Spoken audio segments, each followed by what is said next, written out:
ओम शांति। 29/6/2023 के साकार अनमोल धारणा युक्त मधुर महावाक्य हैं, जिसमें बाबा ने कहा बचपन के दिन भुला नहीं देना। बचपन बहुत प्यारा होता है, चाहे लौकिक है या अलौकिक है। अगर बचपन को भुलाया तो बाबा ने कहा रोना पड़ेगा। दूसरा, बाबा ने कर्म अकर्म विकर्म की गुह्य गति समझाई है। बाबा ने कहा संगम युग पर बाबा का बनने के बाद ऐसा कोई कर्म नहीं करना है जो सतगुरु के निंदक बने, बाबा की निंदा कराएं। इसके साथ साथ बाबा ने कहा सत्युग त्रेता में कर्म कूटने नहीं पड़ते हैं, क्योंकि वहाँ कर्म अकर्म बनते हैं। द्वापर कलयुग में कर्म कूटते हैं। कर्म कूटना अर्थात अपने कर्मों को कोसते रहते हैं। हाय मेरे कर्म ऐसे हैं, मेरा भाग्य ऐसा है। तो बाबा ने कहा ये ऐसा नहीं करना। अब संगम युग पर हम ईश्वरीय बचपन में आए तो हमारे कर्म श्रेष्ठ बन रहे हैं। तो सुनते हैं मीठे बच्चे, ईश्वरीय बचपन को भूल ऊंचे से ऊंचा वर्षा गंवा नहीं देना। फुल पास होंगे तो सूर्यवंशी घराने में राज्य मिलेगा। क्वेश्चन, सतयुग और त्रेता में किसी भी आत्मा को अपने कर्म नहीं कूटने पड़ते, क्यों? आंसर, क्योंकि सतयुग त्रेता में जो भी आत्माएं आती हैं वह संगम की ही प्रारब्ध भोगती हैं। उन्होंने संगम पर बाप द्वारा ऐसे कर्म सीखे हैं तो 21 जन्म तक उन्हें कोई कर्म कूटना ना पड़े। अभी बाप ऐसे कर्म सिखलाते हैं जिससे आत्मा कर्मातीत बन जाती है। फिर किसी भी कर्म का फल दुख नहीं भोगना पड़ता है। गीत, बचपन के दिन भुला न देना, आज हंसे कल रुला न देना। ओम शांति। बच्चों ने मीठा मीठा गीत सुना। बेहद का बाप बच्चों के प्रति समझा रहे हैं। परम पिता परमात्मा उनको ही कहा जाता है जो श्री श्री यानी श्रेष्ठ श्रेष्ठ है। कहते भी हैं शुभ भगवानु वाच्य अथवा रुद्र भगवानु वाच्य। रुद्र परम पिता परमात्मा को ही कहा जाता है। तो परम पिता परमात्मा इस शरीर द्वारा अपने बच्चों को समझा रहे हैं। ऐसे और कोई मनुष्य साधु संत आदि नहीं कहेंगे कि तुम आत्मा हो। तुम्हारा परम पिता परमात्मा इस मुख कमल से बोल रहा है। कहते हैं गौमुख, अब पानी की तो कोई बात ही नहीं। बाबा हैं ज्ञान का सागर। श्री श्री 108 रुद्रमाला का व शिव माला है ना, तो पहले ये पक्का निश्चय करो कि बाबा हम आत्माओं को पढ़ाते हैं। आत्मा ही संस्कार ले जाती है, आत्मा ही पढ़ती है ऑर्गन्स द्वारा। आत्मा खुद कहती है मैं एक शरीर छोड़ दूसरा लेती हूँ, भिन्न भिन्न नाम रूप देश काल आदि आदि। सतयुग में पुनर्जन्म लेता हूँ तो नाम रूप बदल जाता है, ये आत्मा बोलती है। सतयुग में हूँ तो पुनर्जन्म भी सतयुग में होता है। अथवा बाप समझाते हैं तुम स्वर्ग में हो तो पुनर्जन्म वहाँ लेते हो। फिर नाम रूप बदलता जाता है। बाप निराकार शिव बाबा इस रथ में आकर समझा रहे हैं बच्चे अब तुम हमारे बच्चे बने हो। क्या समझा रहे हैं बच्चे? अब तुम हमारे बच्चे बने हो, तुमको बहुत खुशी चढ़ी हुई है। हम बेहद के बाप से वर्षा ले रहे हैं इस ब्रह्मा द्वारा। आत्मा कहती है मैं इस शरीर द्वारा बैरिस्ट्री अथवा डॉक्टरी का पाठ बजाती हूँ। हम आत्मा अशरीरी थी, फिर गर्भ में आकर शरीर धारण किया है। तो बाप कहते हैं मैं तो गर्भ में नहीं आता हूँ। हम ऐसे नहीं कहेंगे कि परम पिता परमात्मा एक शरीर छोड़ दूसरा लेते हैं, नहीं, तुम लेते हो। ये दादा भी लेता है। इस आत्मा में 84 जन्म पूरे हुए। यह आत्मा अपने जन्मों को नहीं जानती थी, अब 84 जन्मों को जाना है। आत्मा ही कहती है मैंने सूर्यवंशी घराने में जन्म लिया, फिर पुनर्जन्म लेते आए फिर चंद्रवंशी घराने में जन्म लिया, फिर पुनर्जन्म लेते लेते सतयुग, त्रेता, द्वापर, कलयुग में आई। आत्मा कहती है, द्वापर में हमने बाप को बहुत याद किया, परमपिता परमात्मा के लिंग रूप की पूजा भी की। मैं आत्मा सतयुग में मालिक थी, वहाँ किसी की पूजा नहीं करती थी। स्वर्ग में भक्ति होती ही नहीं, आधा कल भक्ति की। अब फिर बाप के सन्मुख आए हैं। अभी तुम सब निराकार बाप के सन्मुख आए हो साकार द्वारा। बाप कहते हैं ईश्वरीय जन्म भूल नहीं जाना। कहते हैं बाबा ये तो बड़ा मुश्किल है। अरे मुश्किल क्या बात है, तुम आत्माओं का बाप मैं हूँ ना। हाँ, शिव बाबा हमारा बाप है ना, मैं आया हुआ हूँ। शिव बाबा अभी संगम पर आए हुए हैं तुमको पतित से पावन बनाने। तुम स्वर्ग की बादशाही करने के लिए पढ़ते हो। ज्ञान की संस्कार मुझ परम पिता परमात्मा में हैं, इसलिए मुझे ज्ञान का सागर मनुष्य सृष्टि का बीज रूप कहते हैं। खुद कहते हैं बरोबर मैं रचयिता हूँ, मैं परम धाम में रहता हूँ। खुद खुदा आकर के अपना परिचय देते हैं। मैं यहाँ एक ही बार आता हूँ जबकि मुझे पढ़ाना होता है। पतित सृष्टि को आकर पावन बनाता हूँ। जरूर पतित ही याद करेंगे, सतयुग में पावन तो याद नहीं करेंगे। ऐसे तो कोई है नहीं कि आकर हम आत्माओं को पतित बनाओ, ये तो कहते नहीं। पतित माया ने बनाया है, तब कहते हैं पतित पावन आओ, आकर के हमको पावन बनाओ। परंतु उन्हों को ये पता नहीं है कि मैं कब आता हूँ। तो मैं आता ही हूँ संगम युग पर, और कोई समय नहीं आता हूँ, अभी आया हुआ हूँ। तुम मीठे बच्चों ने हमारी गोद ली है। जानते हो बाबा फिर से प्राचीन राजयोग सिखलाते हैं जिससे भारत पावन बनता है। यह है निराकार ईश्वर की पाठशाला। निराकार बाबा कहते हैं मैं इस तन में आता हूँ। ये ब्रह्मा तुम्हारी बड़ी मम्मा हैं। वह मम्मा सरस्वती जगदम्बा है, ब्रह्मा की बेटी। बड़ी मम्मा पालना तो नहीं कर सकती, इसलिए वह जगदम्बा मुकर्रर रखी है। इसके ब्रह्मा के शरीर को जगदम्बा नहीं कहेंगे। ये माता पिता हैं, ये ब्रह्मा माता भी हैं।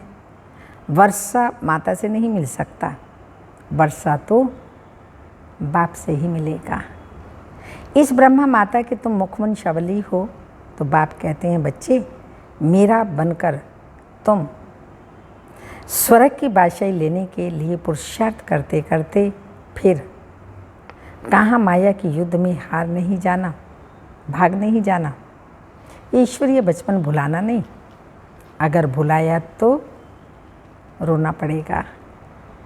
तो बीके सरस्वती जिसको जगदम्बा कहते हैं वह पालना करने के निमित्त बनी हुई है। ये ब्रह्मा पालना कैसे कर सके? कल पहले इनको मिलता है, पहले इनके कान सुनते हैं, फिर जगदम्बा संभालने के लिए है।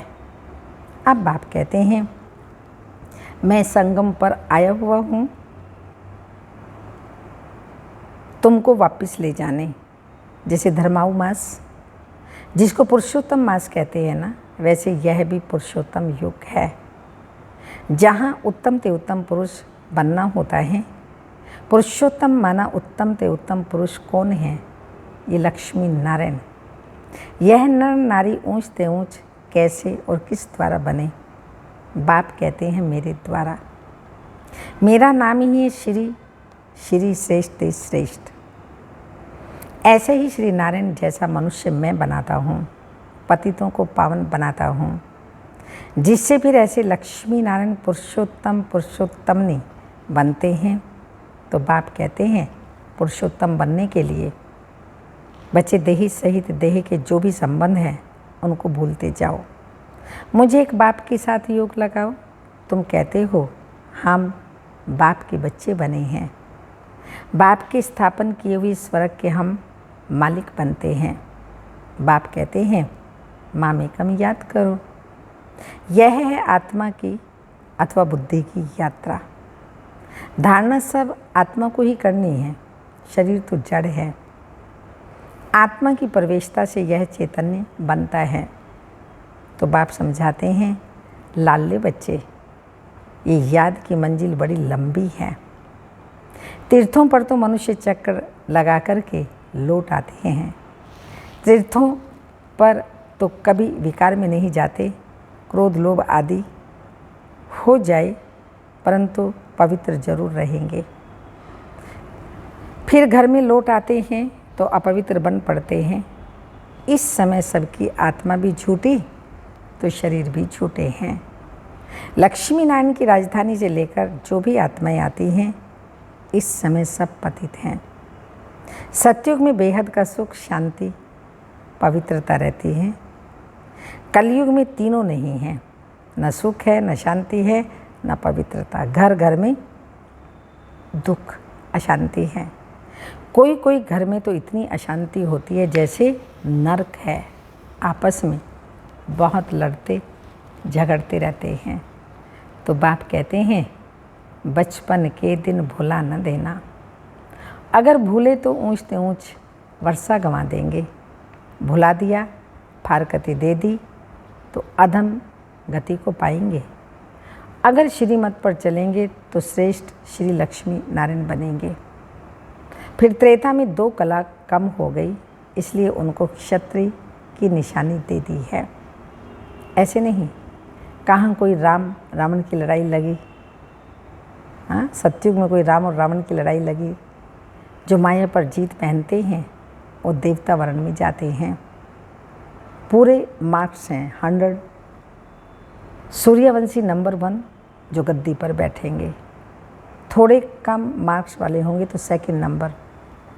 33% मार्क्स के नीचे आ जाते हैं तो राज्य पीछे मिलता है। सूर्यवंशी का पूरा हो फिर चंद्रवंशी का चलता है। सूर्यवंशी फिर चंद्रवंशी बन जाते हैं।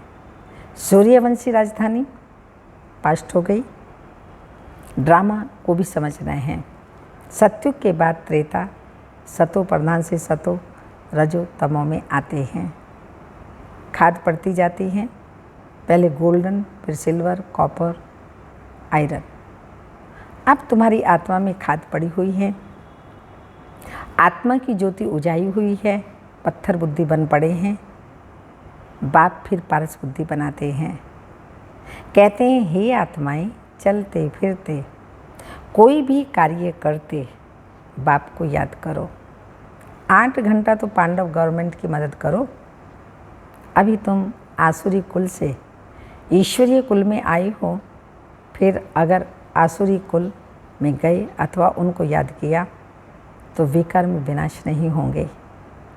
मेहनत सारी इसमें है, नहीं तो अंत में बहुत पछताना पड़ेगा।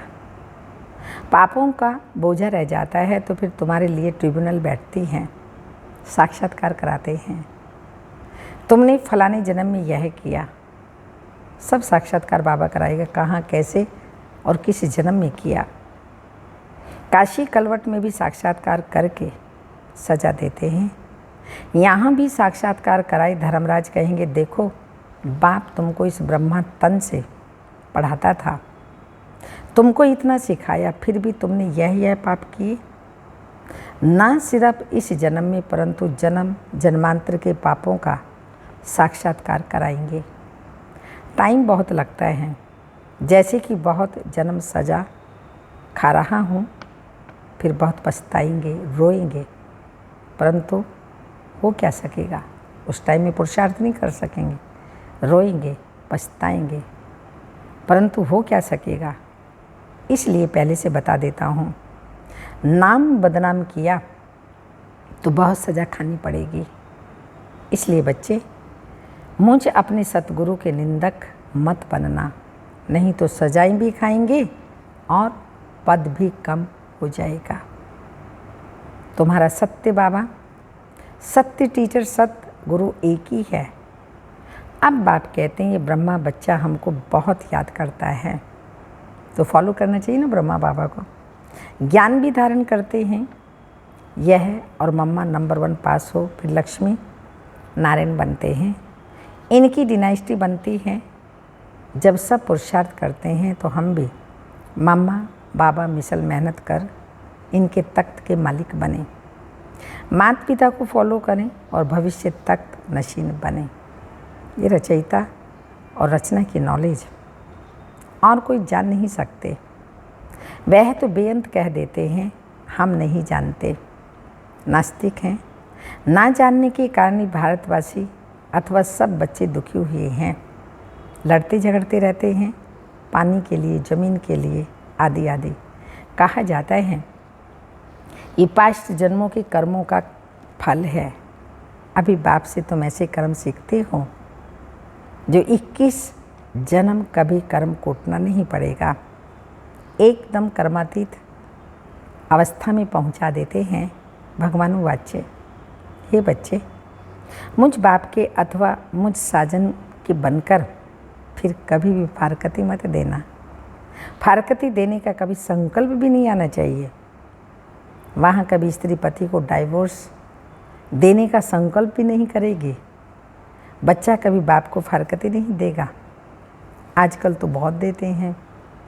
सतयुग में कभी फारकती नहीं देते, क्योंकि वहाँ तुम अभी के जो संगम युग पर पुरुषार्थ करते हैं, अभी की प्रारब्ध भोगते हो, इसलिए कोई दुख का अथवा फारकती का प्रश्न ही नहीं।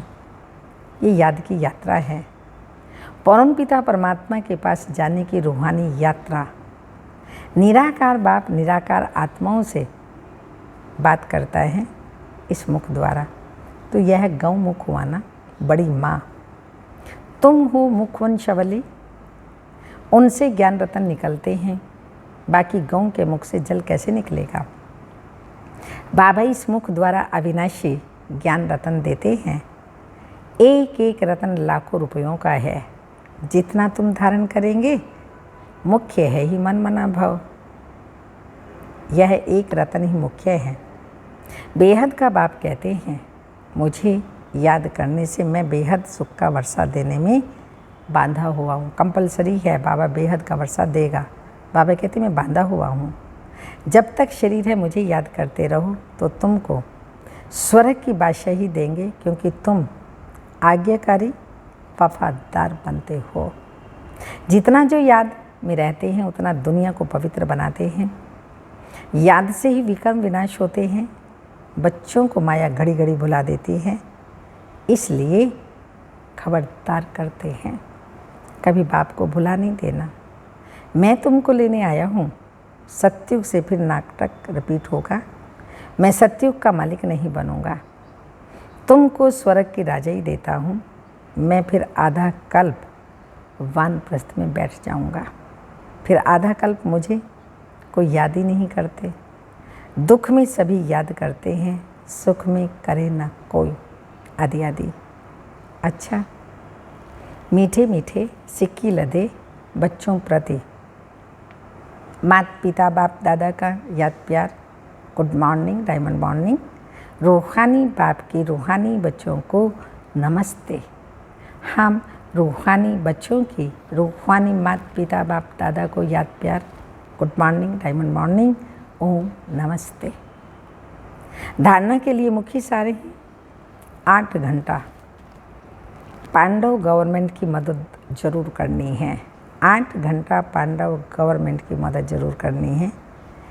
याद में रहे विश्व को पावन बनाने की सेवा करनी है।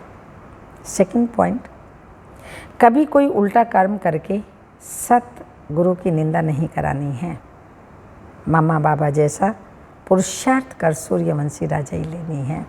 वरदान, दिव्य बुद्धि के वाहन द्वारा तीनों लोकों की सैर करने वाले ज्ञान स्वरूप विद्यापति भव। स्पष्टीकरण, दिव्य बुद्धि अर्थात होली हंस बुद्धि। हंस अर्थात खीर और नीर को, मोती और पत्थर को पहचान, मोती ग्रहण करने वाले, इसलिए होली हंस संगम योगी ज्ञान स्वरूप विद्या देवी सरस्वती का वाहन हैं। आप सभी ज्ञान स्वरूप हो, इसलिए विद्यापति या विद्या देवी हो। ये वाहन दिव्य बुद्धि की निशानी है। इस दिव्य बुद्धि के वाहन द्वारा आप तीनों लोगों का सैर करते हो। यह वाहन सभी वाहन से तीव्र गति वाला है। स्लोगन: अपनी सर्व शक्तियों को अन्य आत्माओं के प्रति विल करना ही सर्वश्रेष्ठ सेवा है। अपनी सर्व शक्तियों को अन्य आत्माओं के प्रति विल करना ही सर्वश्रेष्ठ सेवा है। अव्यक्त इशारा: सदा स्वयं मास्टर रचयिता के स्वमानधारी बन सर्व के प्रति सम्मानदाता बनो। सदा अपने को आदिदेव ब्रह्मा के आदि रतन, आदि पाटधारी आत्मा समझो। जैसे ब्रह्मा बाप ने छोटे बड़े युवा समान हमजिन्स सबको एक समान सम्मान दिया, ऐसे फॉलो फादर करो। ओम शांति।